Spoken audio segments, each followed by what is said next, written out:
Big up Crosses TV.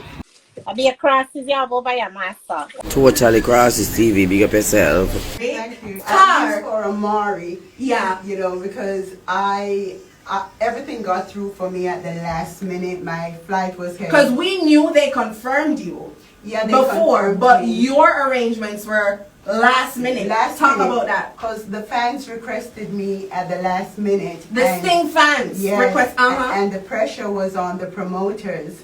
You know, and so they had to get our tickets and everything. It was hard to get tickets because everyone was coming down for the event. When they eventually got my tickets, you know, and one of the flights was canceled. So I took one plane to Vegas, one plane to Florida, then could not reach Jamaica. But the Sting promoters worked their magic, got me a ticket, and I reached Jamaica. So all that traveling was done on Christmas Day. When the day before the event. I started out from California the day before the event, which is Christmas. I arrived in Jamaica the day of the event, and like 2 hours after, I had to leave from Kingston straight to Ocho Rios for the show. So Amari got no rest, not to mention the night before packing. No rest whatsoever. Then when I reached the show, I had to wait another 6 hours to perform. Well,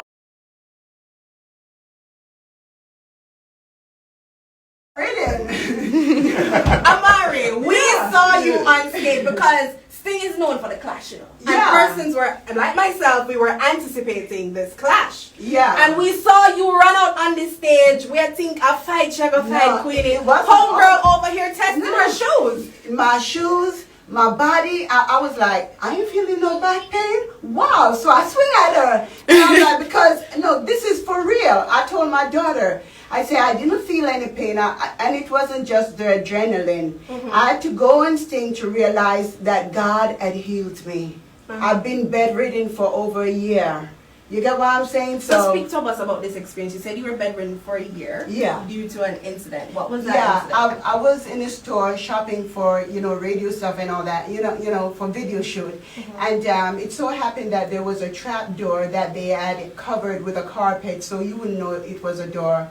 So I was walking past, and the door opened because there was an employer downstairs, and he came upstairs, so I fell through the trap door in the earth. Wow. And so half of my body ended up in the lower floor, half on the upper floor, and it totally destroyed me. The doctors say I need 5 operations.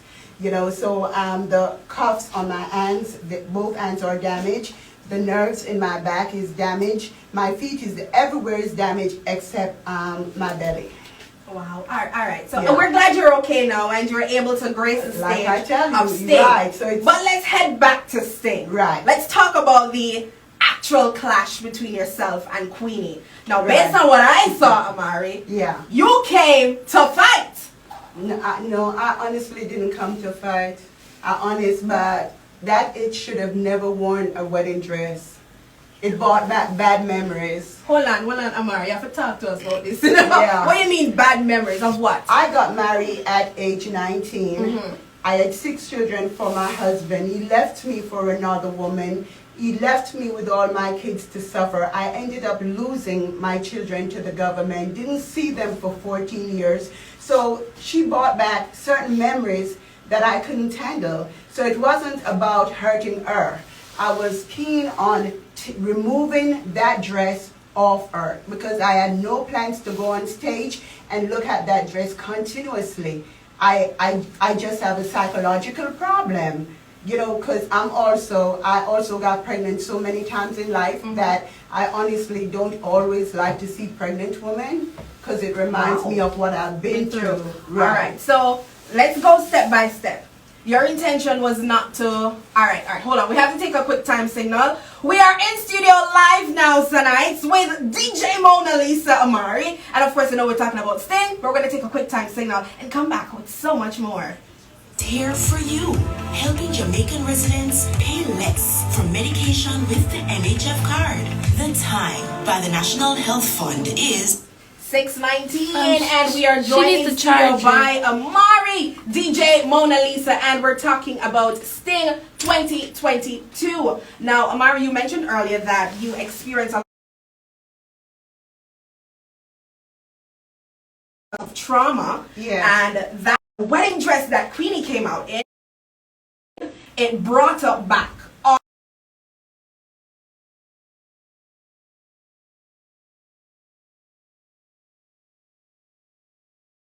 She came in the wedding dress. It brought the trauma. You're trying to get rid of the. Was sending across the wrong. We have to go through so much, and she's broadcasting a message, making it seem as if she's so happy. She got her Dewey, and I'm like, shut up. It's not all that good. But hold on, you know, I just ate fakeness because it's the third time I've seen her gotten married to the same dude.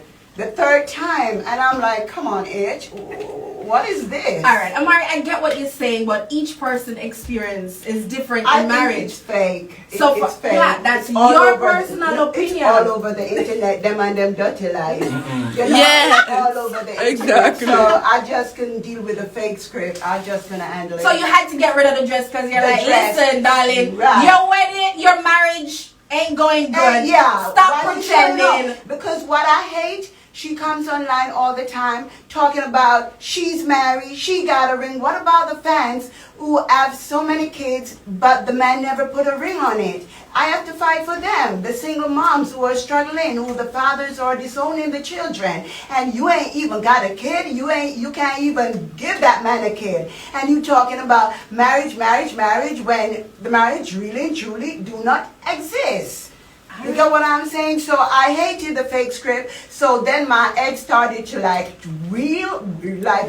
felt this wheel in my head. And then a boy says, step on the dress. So I step on it. I was about to ask you, like, what was all of that about? Step on the dress. And she was forced to get out of the dress because Amari refused to take her feet off it. When the security guards got my feet off it, then I held on to the dress. And in my mind, I said, you gonna have to strip. You understand? So she had to strip down. But hold on, Amari. Clash, we know Sting. I forgot about the clash. Apparently you forgot about the clash. clash. Because that's what I wanted to know. It wasn't a no. dress showdown. It's all about lyrics. I forgot about it. How did you prepare in terms of lyrics for the my clash? If she didn't come in the wedding dress, how were you prepared for that? Stop. Destiny was supposed to perform with me in the background, harmonize for me. I was gonna start the show by saying, stop call out my name. When you are trying to do my brain, crab blouse, stop call out my name. When you want to drive me insane, and then I was gonna do rise dirty bangle. Rise dirty bangle, and then I would have done Nico, you mash up my life. So I had the whole thing planned out, but none of that happened. Explain to us why none of that happened. Because after I took off the dress, I realized that the White Witch of Rosal had on the veil. Hold on. And so I ran for the veil, kicked it in. That's why I lost. That's why you lost. That's why I lost. I put on the crown of thorns, and then it was right there that I didn't know myself. And I said a song, and then I said, Nico. It didn't even sound like Nico, but I knew that I lost my strength, whatever strength was it. Because you know, Jesus have a way of wiping out the past. So by then, you know, I was slowly coming back to myself. Now, Amari, this is something serious. You mentioned about trauma and all of that. Do you believe it was fair for you to be on the Sting stage going through all this trauma that, according to you, you believe that Queenie brought back to you? I wouldn't say Queenie, the dress. The dress itself. The dress, yeah. Because Queenie, let me tell you something, and I don't want to cry. When I looked at Queenie, while I was going through all that anxiety attack and everything, I looked at Queenie, and all I saw was love in her eyes. You know, all I saw was love. You know, and she said, are you crazy? You know, and then she sang a song for me. She said, I love you, you know? Yeah. How did you feel about that? Because I love according to what we saw on stage, yeah, as soon as she sang that, you were ready to attack. because it was a Barney song. So she's remind me of the 13 kids that I had to raise all by myself. Because that's the song that I would sit and sing to my children, my very children that were taken away by the government. Okay, so Queenie, Amari, my apologies. How is it? How are you handling all this trauma though? Because you remove all that trauma by being comical, which I do respect. I'm gonna be honest. But how do you personally deal with all of that outside of the internet? The thing that is sad is I used the internet to escape it all, give jokes, and never stopped to heal. And so the least little thing could throw me off. And then you say, but Amari is a nice person. Why did she do this? Why did she do that? But you got to realize that this is a woman who got pregnant like 17 times, had 2 miscarriages, 2 abortions, gave birth to 13 children. Another woman took away my husband. I've been to Rikers Island, which is a prison in America, being charged for something that I was not guilty of.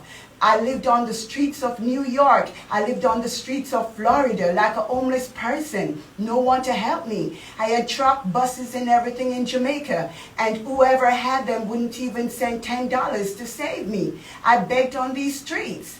You know what I mean? So people are forgetting about all that I've been through. I've been through so much. So is it not what this song is talking about, this song that we're hearing? I Pray, I actually wrote that when the people in Jamaica were in the lockdown, and many of them were like, Mr. Prime Minister, we're hungry. We understand the lockdown, but it's terrible being locked in with no food. And so I pray that you will be okay. You understand? Because I worry about them. But I'm glad that I went through so much because it caused me to have more love and empathy for the people, especially the children, the elderly, and the single mothers, the pregnant women, the pregnant teens, all these people, the non-working father. I have so much love and empathy for them. Now, for persons who might be going through this very same trauma or even worse, what advice would Amari give to them? I would tell you that you ought to live one day at a time.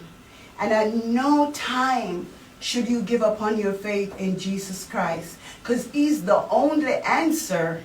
I remember being on the street, no food. That's 6 of us on the street, no food. And I said, Father God, please help me.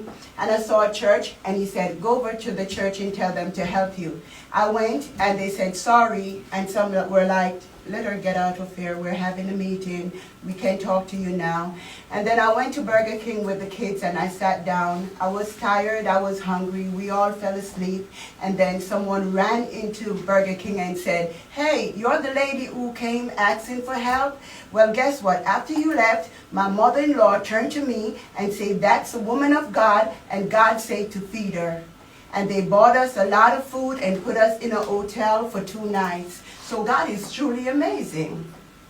I believe that. I do agree. And Amari, somebody's asking on our live on Sun City, did you actually get your children back, the one that were taken from you by the government? No, I never got back my children. David is one of my sons that his father took him. When I lost the 6 kids, I said, God, please help me. And I gave birth to my son, and his father later took him. So that overly broke my heart, and no, I never got back my kids.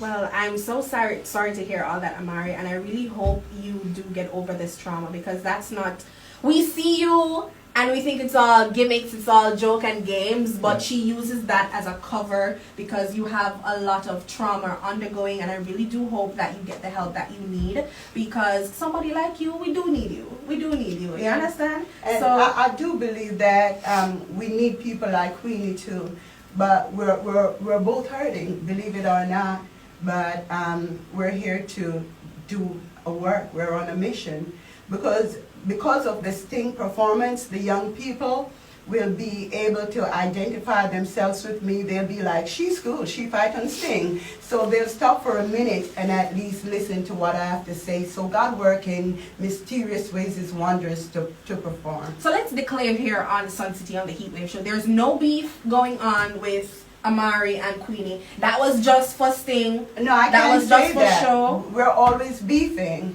Because she's gonna brag that she's found a man. I have yet to find a man. I'm gonna curse you out.